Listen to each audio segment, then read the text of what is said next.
Welcome to our channel. நம்ம இப்போ என்ன பார்க்க போகிறோம்னா, காலில் உள்ள டிபன் கிழங்கு அடை. 1 கப்பு புழுங்கல் அரிசி, 2 ஸ்பூன் உளுந்து, 2 ஸ்பூன் பருப்பு, தேவைக்கு ஏற்ற எரிப்புக்கு 2 வரமிளகா, இஞ்சி 1 துண்டு, 1 ஸ்பூன் ஜீரகம், 1 ஸ்பூன் பெருஞ்சீரகம், ஒரு ஸ்பூன் காயம், 1 கொத்து கருவேப்பிலை, இதெல்லாம் போட்டு மிக்சியில் போட்டு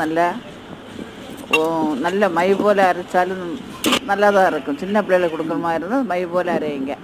அரைச்சி தேவைக்கு உப்பை போட்டு கலக்கி, தேவைக்கேற்ற காயத்தை பொடி போட்டும் நல்லா கலக்கி எடுத்து, துவையலுக்கு தேங்காய், சின்ன உள்ளி, உப்பு, கருவேப்பிலை போட்டு ஒரு அடி அடித்து கொஞ்சம் தேங்காய் எண்ணெயை ஊற்றி கிழங்கடை மாவை கலக்கி தேவைக்கு உப்பை போட்டு, அதில் உங்களுக்கு கடலெண்ணெய் அல்லது நல்லெண்ணெய் போட்டு முறுமுறுன்னு எடுத்து இட்லி பொடியோ இந்த நான் அரைச்சி வச்சுருக்க துவையலோ அது ரெண்டும் சேர்த்து வச்சு சாப்பிட்டாலும் சூப்பராக இருக்கும்.